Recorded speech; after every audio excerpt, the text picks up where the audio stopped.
Welcome to Liberated by Light podcast, where we talk all things addiction. I'm Gwen. And I'm Rob. And on today's episode, we're going to talk about Gwen's journey, where it started, when she realized that she had a problem, what was the turning point, and what made the difference. So why don't you start from where did it start? Okay, yeah, that's a really great question. I would say there's two time frames that come to mind. I could definitely see that the seeds were already planted in my life. I grew up in a house where food was a big part of our lives. That was kind of like what we looked forward to. Definitely the sweet treats. And I would hide food sometimes. I would hoard food sometimes. When I would go babysitting at people's houses, I definitely would go through the cupboards looking for those sweet treats. I definitely had that pull to it. And so I knew that was in me. I was very aware of it. Different people in my family have struggled with weight off and on, and so I was also aware that that was something I probably had a predisposition for. So I'd put all these rules in my life. Like, for instance, in high school, I had a rule that, if I was going to eat pizza, I would run a mile for every slice I had. When I went to college, I didn't want to gain the freshman 15, so I made a rule, okay, no desserts, no sodas, because I knew it was easier for me to have none than it was for me to have some. So I just had these absolute rules for myself. But the time that it really kind of turned for me was shortly after I got married. I was young. I got married fairly young. And there were some traumatic experiences that happened. And at the time, I definitely turned to food really with a vengeance. Prior to that, I was in a space where my relationship with food was changing. I had started a journey where I was really leaning into natural health and herbal medicine and using kind of my diet as a way to try to address some health issues. And so it had become something in my life that was very charged. There were a lot of other things that I had a lot of other meanings I'd put on my food. And so when I hit that trauma, I went back to all of the foods that I had been missing as I was eating non-processed things for a while. And so I just delved in really fast, really deep. I remember the first time I had a binge. It was a really scary experience, but it also was kind of euphoric and awesome. I went to a gas station and I filled up a little paper bag filled with those Debbie cakes at the end cap, and I took them back, and just on the way home I ate everything. And all in one sitting? All in one Oh drive. my gosh, wow. Yeah, one sitting. What the heck? I probably had crumbs flying out the window. And then I got home, and I just remember feeling like this overwhelming sense of disgust and fear, and also a little bit of excitement and awe, because I was like, what the hell just happened? Can I cuss on this? Anyway, I just did, so I guess the answer is yes. So, but I just was like, what happened? Because I remember feeling that sense of I couldn't control it. And so that gave me I experienced two things at the same time. One was I couldn't control that. That was terrifying. But also it was if I can't control it, then it's not my fault, and I can do it again, and who could judge me, And so that kind of opened up this new chapter in my life. And So do you feel like that gave you an excuse to just go ahead and binge? Yeah, it did. Okay. Because that sense of I couldn't control myself. And if that was true, if I really couldn't, then wasn't that a permission slip to do it? And who could judge me? But I also, like I said, I felt disgusted with myself. I mean, I remember I got into the bath. I drew a big tub of water, and I just sat there feeling dirty. And I just sat there feeling all of these things. And some of them were things I was naturally feeling. Some of them were things I felt like I should be feeling. I was kind of trying to shame myself into well, let's never do that again. Like I said, I had these two experiences happening at the same time. But after that, I mean, that was kind of the beginning of a problem. I remember that first binge. And and it just escalated from there. I gained a lot of weight very fast, and I just kind of stayed in that pattern. And as my life got more difficult, that's what I went to, was the food. That was kind of my emotional and physical vacation from the things that hurt most. I'd go to the grocery store and fill up on, cartons of ice cream and boxes of sugar cereal, whatever it was. And I would just binge to kind of change my emotional state. So you said that you started feeling pain. What was it certain things in your life that was causing pain, or when you say it hurt, what was causing that? That's a great question. Yeah, I would say, without going into too much detail, there were a lot of cyclical traumas happening in my marriage and in my life at that time. We were serial entrepreneurs, and there were a lot of situations we were in that were new, that I had never handled before. There were some health issues, in my marriage that were, again, new, things I had never handled before, and they were new and scary. And I found myself in situations often where I didn't know what to do next. I also found myself in situations where I was very angry about what my life looked like and where it had come. And so everything in my life felt really, really unmanageable. And I think the more out of control my life was feeling, the more I was kind of just holding on to food, as a way to try to bring me back to earth and feel like I just knew what was going to happen next. Like I didn't know what was going to happen in my life financially. I didn't know where I was going to live. I didn't know what my financial position would be. I didn't know what was going to happen in my relationship. But at least in the small space I shared with food, I knew how I could feel in 5 minutes. And that gave me a sense of like control. So because your life was in chaos, you didn't feel stable, things were rocky and shaky, you turned to food to find that kind of a stable media or medium to go to when you were worried or concerned or afraid. That way it would give you that stability. Absolutely. And I didn't see it with that much awareness in the beginning. In the beginning I just knew that I could feel better. You know what I mean? It was almost an anxious compulsion. I felt the compulsion and I just had to eat. And, in order to, it was kind of like self-medicating my anxiety and concern and fear and uncertainty and all of these different situations. I will say there was a tipping point where like I was using it to manage my own emotional experiences. But there was a tipping point where I then weaponized it in my marriage, and it took on even a new fervor, a new meaning. And so whereas I felt that a lot of the pain in my situation was my husband's fault, and I'm not saying it was or wasn't, I'm just saying the time that I was in as a young woman, that was my perspective. And so I got progressively more resentful and angry about the situations that I was finding myself in, and I knew that he had a vested interest in what I ate and how it, manifested itself in my weight and my body and our life. And so it got to a point where I definitely weaponized it, and so and again, I felt like this isn't something I can control, but then I would also leverage it in order to control things. Mm-hmm. So when I would get angry, I would leave the house and I would go binge. I'd go for a drive. And I remember one particularly low point though, because it was something that I was weaponizing it, and it was like, oh, I'll show him, I'll go do this, and because I knew he wouldn't want me to. But then I also knew it was going to create conflict. I knew it was going to be a source of whatever thing we were fighting over, it would now also be, now we're fighting over the food thing. And I remember this one time, it's a little embarrassing to say, I remember this one time I'd gone to a drive-through, probably 2 drive-throughs, to get some sweet treats, and on the way home I didn't want him to know. And so I remember like we were going to go home and we were going to make up, and I remember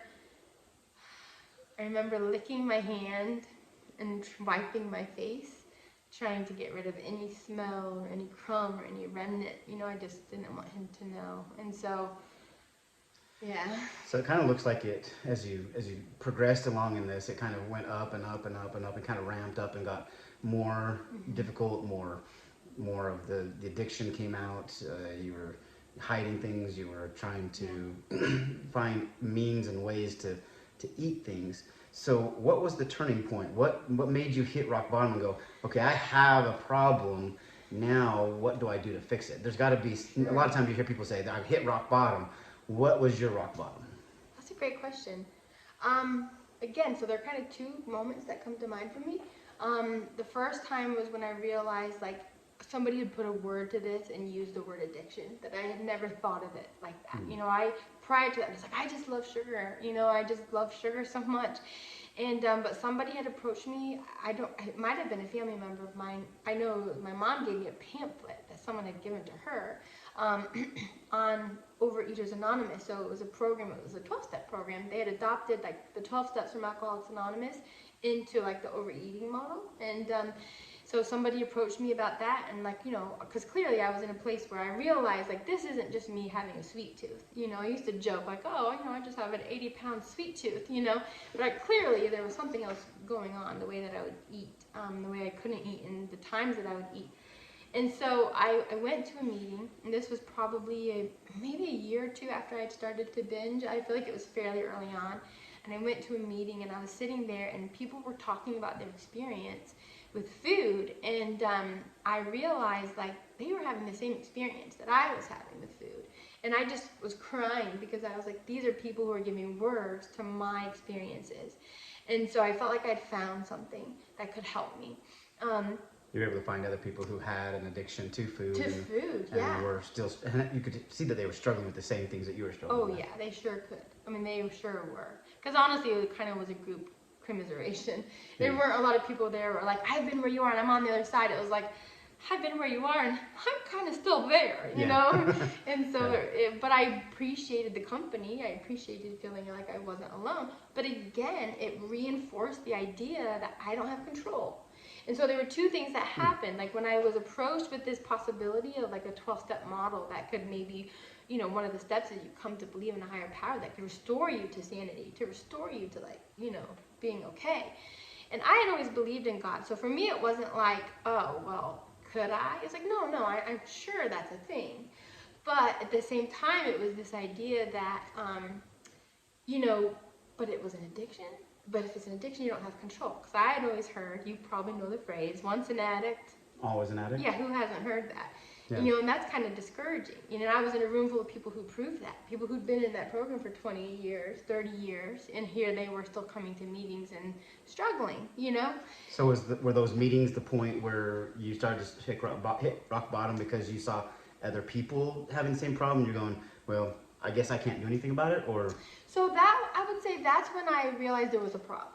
Like that's where I realized there really was a problem. And I felt like, I thought I was at rock bottom because of the cost that it was happening in my life. Like I had gained 100 pounds. It was causing a lot of conflict in my marriage at the time because I felt strongly about natural medicine.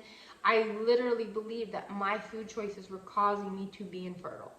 I literally believed that if only I could figure out how not to eat sugar, we could go on and start a family and do all of these things. And I felt like that for years. And so for me, I thought I was at rock bottom. I didn't know how much more rock bottom could be. I mean, I was at a point where I was breaking promises to myself and to my husband and to God. And I just didn't think my life could get worse. I was wrong. It did. And so I stayed there. But again, I used these words of, oh, a sugar addict, food addict, and I used those words and I was in that place. But the thing is the 12-step program I believed could help me, but also I thought it required way more of me than it did. So I thought, keep going. Well, yeah, because when I found them, I'm like, oh yeah, this probably could help. But at the same time, I just thought the best it had to offer me was that it would allow me to white knuckle my way, because once an addict, always an addict. That means you're always going to want to. You'll always have the compulsion and the urge. So, because we were born with some kind of spiritual deformity at birth, lucky us. And so that's what I believed. And so because of that, I thought, well, then the best it can offer me is that I will be willing and able to just white knuckle my way through that feeling for the rest of my life. That didn't sound good, but at least I'd be skinny. So I was like, fine, you know, but I just had to figure out how to white knuckle my way through it. And I just never could. And so as my life got progressively more difficult, again, the different times that I thought I'd hit rock bottom and I hadn't. So fast forward, I'm going to say of 15 years. It took 15 years for you to hit rock bottom? Yeah, because if you'd asked me 20 years ago what rock bottom was, I would have been like, when I gained 20 pounds and couldn't have children, that obviously was rock bottom, but it wasn't enough for me to do something different. And so fast forward, lots of attempts of trying to move through a 12-step program, lots of other things in my life, and rock bottom for me was I think it was when I ran out of excuses and ran out of reasons why obviously it was someone else's fault. Because 15 years later, after all it had cost me, you know, now I'm on the other side of divorce, and especially I think being on the other side of the divorce, because while I was married, there were so many active, I don't know if I can use the word trauma, but there were so many active, difficult things in my life that I could point to, like, that is the problem, that's the problem, he's the problem, this is the problem. But after my divorce, I'm like, well, all those problems are gone, so yay, now we can overcome this food thing. And for a minute, my life was restful. And then it stopped being restful. So calm before the storm. The calm before the storm, Okay. Yes, for sure. Because then, again, there were things that started happening in my life, triggers, mind you, like things that I started to move back into situations that I wasn't uncertain, that had nothing to do with my ex-husband. Situations that I was afraid, that had nothing to do with the financial climate of my marriage, you know, all of these things. And that was a terrifying moment for me because I had to realize, like, it's not his fault. It was never his fault. It's me. And if it's me, that's too bad. because I'm out of ideas. I don't know what else to do to change this. And so that created this downward spiral for me, because not only was I starting to binge again, I mean, that's when I remember sitting on the couch and having an entire container of ice cream for the first time. That was a low moment. And I'm like, this isn't okay. You know, and so that to me, not only was there the events in my life that moved me back into binging, but then I had to face the realization that it's me, I'm the problem. And that was terrifying. And that intensified my hunger. Like, then I felt like I couldn't breathe without food in my mouth, you know. So as you're spiraling down and you get to the point, describe to the viewers, what does rock bottom look like when, you know, you finally realize that, you know, all of these externality things have been removed, and you're starting to have to look inward to yourself, and you're going, okay, I can't blame anything else. What was the rock bottom when you finally go, okay, this is the lowest I can go, and I'm at my end? What does that look like? Yeah. So the moment that my rock bottom, there were some months leading into it where I was starting to feel like I just wasn't alive. I would wake up and I remember just sitting on my bed watching my son get dressed for school, and everything felt hard. Everything in my life felt so hard. And just watching him get dressed for school and feeling like I just wish I was dead. For no reason, except it was just hard to be awake and let him get dressed, you know. And so all day long I just felt like I was falling downstairs. I'd wake up and just like I was falling downstairs all day, trying to catch up with everything that felt big. And I had started medication for the first time ever, you know, for anxiety. I had started to go to counseling again. I had gone several times, and because I'm like, I got to get ahead of this.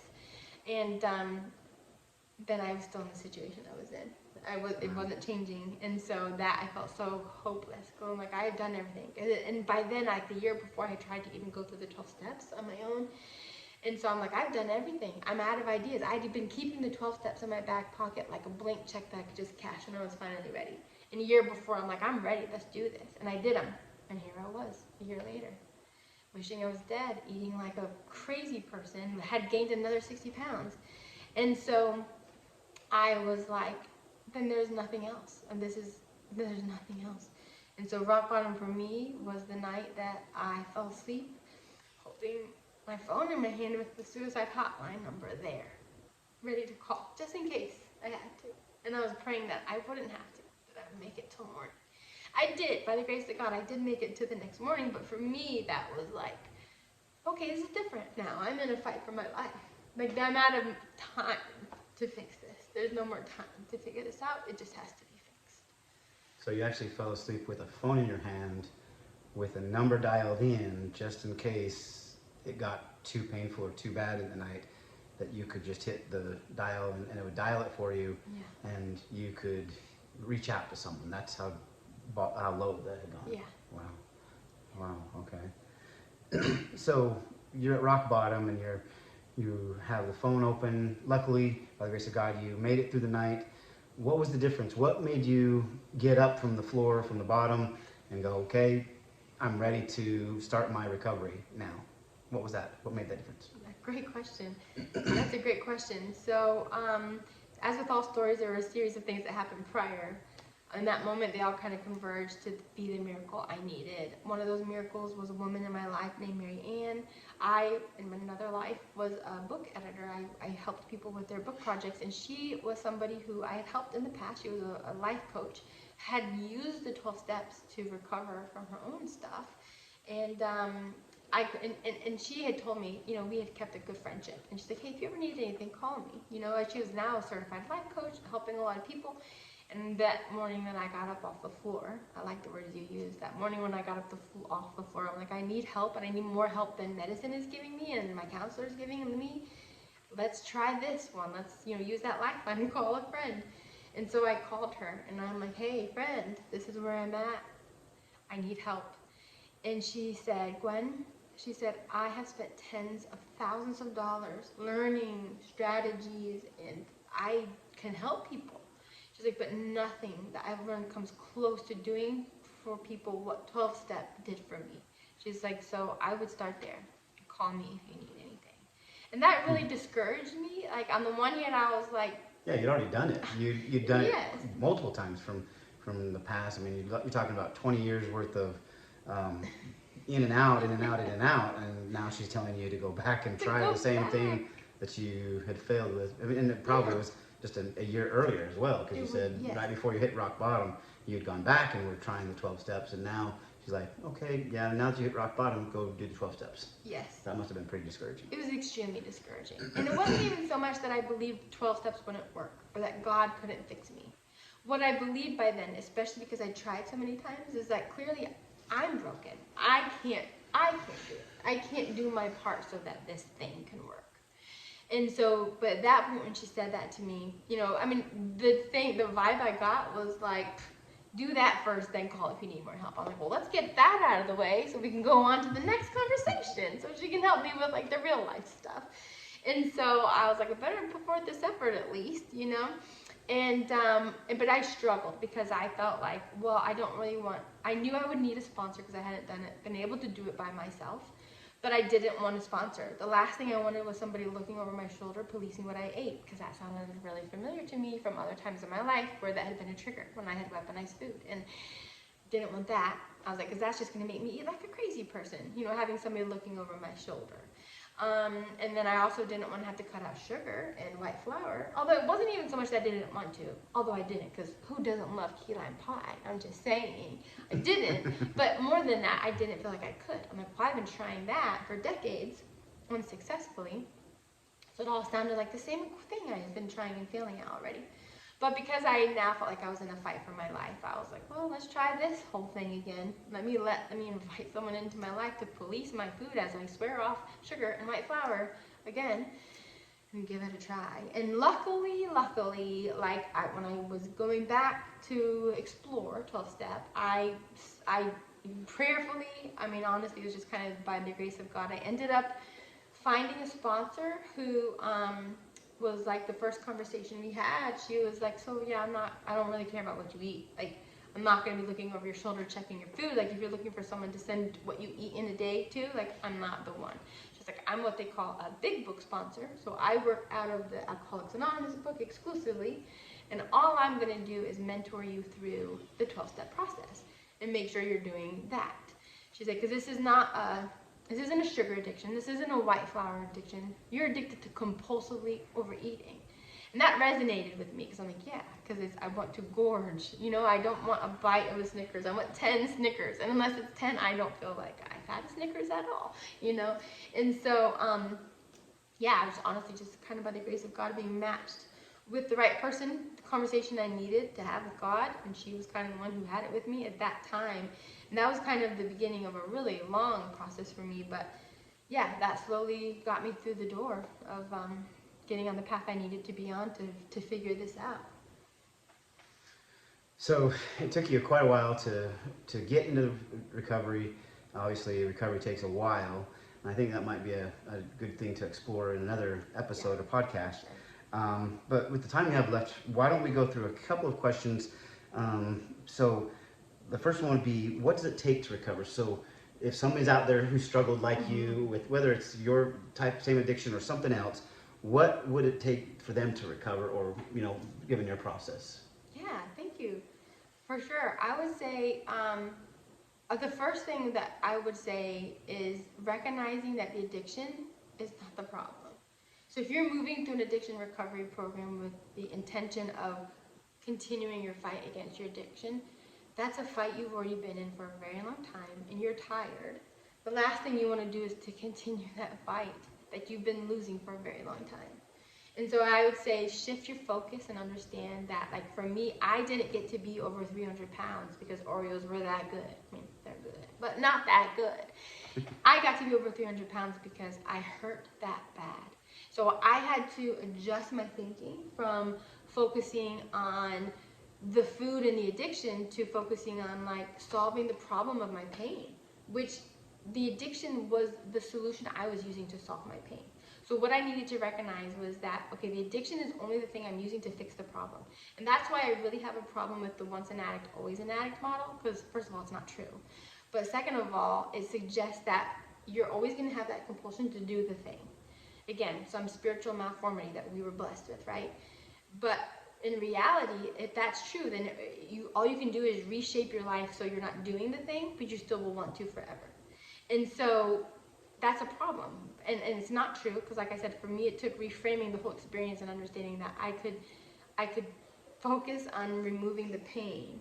And then what use would I have for an addiction then? I didn't have one. So when you talk about pain, are you talking about, what specifically are you talking about? Like, is it feelings? Is it physical pain? Yeah. Tell the viewers what it means when you say pain. Okay, thank you. Yeah, good question. I appreciate you asking for that clarity. So in the addiction recovery program, one of the things they tell you to really be focusing on specifically is you become laser focused. You really heighten your self-awareness to watch for fear and resentment, selfishness and dishonesty, and as they, the way that they move through your life. The idea here is that those are the things that really frame out the pain in our lives, the things we're afraid of. And not just, I mean, like our natural response to something that would, make us afraid, but like holding on to fear. So for me in my life, my chronic pain came from my chronic fear, my chronic worry, my chronic anxiety about my life, what it looked like, what I felt like it should have looked like, what I wanted it to look like, what I was sure it could never look like. All of these things that I had no control over. And my emotional responses to all of these things, I had no control over. Big part of that being my things that had happened in my past, or things that other people were doing or had done. I had no control over those. But I was stuck in these cycles of emotionally responding to them, of how I thought it should be, how it shouldn't be, things that had been done that shouldn't have been done, or whatever. And so I was chronically angry and fearful. And so for me, it was, whereas before, like I said, I was eating as a way to manage my anxiety. I was compulsively eating to manage my anxiety. What I had to recognize was like, okay, what's happening here is I am anxious, and there's a better way to move through this that does not involve food. Like, there's a way, way better way. So I think that's another topic that we could delve deeper into in another podcast. So thanks for sharing the definition of pain, and I think it would definitely be good to explore that on a deeper level. The next question I'd like to get real quickly is, what does it take to stay recovered? So you've identified that what does it take to recover? What does it take to stay recovered? You have to start the path, but then how do you stay on it? I love that question. Because I have such a good answer. What it takes to stay recovered is to, once you dial in the thing that you can use instead of your addiction. So we use our addiction as emotion management, right? Pain management. Okay. Once you find the thing that you're actually looking for, which is relief. For me, moving through 12 steps, the idea is you use your higher power to feel better in real time. Once you dial that in, boy, you realize like your addiction is counterfeit. God does it better and faster, and it lasts way longer. And I will tell you that once you figure that out, not craving by craving, once you figure that out, it becomes a solution to kind of everything. And then it's easy to stay there. It's easy to stay in a place where you are extremely resilient to relapse, because you have found something that manages your pain so much better that you wouldn't even imagine going back to your addiction at all. I mean, I still am plagued by fear and resentment, and all those things still come into my life. I'm a human moving through a world full of humans. I suck, people suck, the world sucks. So I'm full, my life is full of triggers, But I don't have to choose over my addiction anymore to get to God. I have used the God thing so many times that I just know it works better, faster, and lasts longer. So that's what I crave now. As soon as I'm in a place of feeling emotionally dysregulated and uncomfortable, my first thought is, me and God need to have a talk, because I know I'm one miracle away from feeling better. It's easy to stay in this place, to stay recovered, because, boy, it feels better than any Oreo ever did. I love it. I think that's, again, another topic that we could dive deeper into, and that would help a lot of our listeners to understand, once they've given up their addiction, what do they turn to? Last few remaining minutes that we have together, what advice would you give to someone who is struggling with an addiction, who maybe was you or is you right now, or is still in that pain, trying to say, okay, maybe they might have a phone in their hand, or maybe they're, doing something else to contemplate, agreement. But what would you suggest to them on their journey to recovery? Again, probably something we could delve into in another episode. Obviously. The two small pieces of advice I would give is, one, Be curious about the possibility that it's not the addiction that's your biggest problem. And two, be curious about your relationship with your higher power, well, whoever that is to you, whatever you call it. Like, kind of lean into that and trust truly that there is a path of deliverance that's been designed for you wherever you are, for you to get from here to where you most hope to go. Like, the thing that I love to say to people is that I am finally the person I always meant to be. I meant to be this person, but I could not become her until I invited God into the conversation. And yeah, it's a good place to be. Wow, okay. Well, those are really good suggestions. I think that's something that the audience can take home with them and kind of contemplate and think about. But thanks for joining us. We had a wonderful time. Thank you for being raw and emotional, taking us through your story to the rock bottom. Obviously, there might be somebody out there who is feeling like you're feeling or you've felt, and there is hope. So again, that was very well done. Thank you for being willing to share that and give the people the hope. There is hope out there. So thank you for joining us, and look forward to diving deep on some of these other topics as we move through these podcasts. We're going to come at you, on a schedule and try to take these topics one at a time to help you out and give you the message of how to go from where you're at to where you want to go. Thank you.